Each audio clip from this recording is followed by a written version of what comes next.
哇，同學仔，我知道你哋用咗2年嘅時間去研發一個手機 App，就係介紹你哋嘅區深水埗區嘅喎。哇，今日好大工程。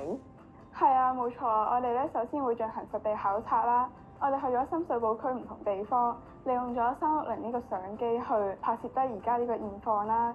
咁與此同時咧，我哋都進行咗街訪啦，去訪問咗依家嘅街坊同埋一啲店主。我哋喺訪問途中咧都知道咗好多關於深水埗區嘅歷史同埋文化。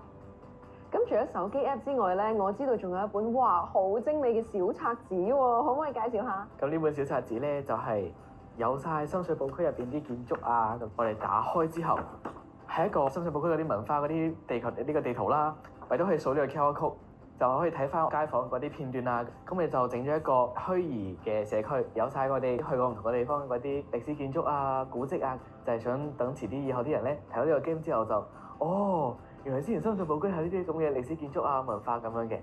哇！除咗有咁精美嘅小冊子咧，我知你哋犀利啦，仲出埋書添喎。咁我哋又唔想局限於呢個深水埗區，咁所以我哋就同另外2間學校去合作出咗呢本書，叫《唔土唔情》。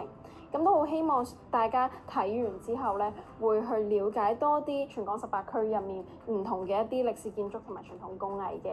咁而呢本書咧喺書局咧都有得賣嘅。咁我哋所有嘅收益啦，都會捐翻俾呢個聯合國兒童基金會嘅。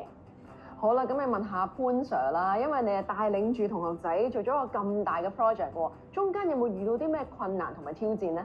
咁困難同挑戰咧都有2個嘅。咁第一個咧就係其實我哋好多同學仔咧都未必真係住喺呢一區嘅，所以佢哋好多時間咧都要出咗去做實地考察啊。咁呢個咧出咗去實地考察咧都係我哋第2個困難嚟嘅，就係佢哋咧成日都要用好多時間擺落去呢個 project 嗰度嘅。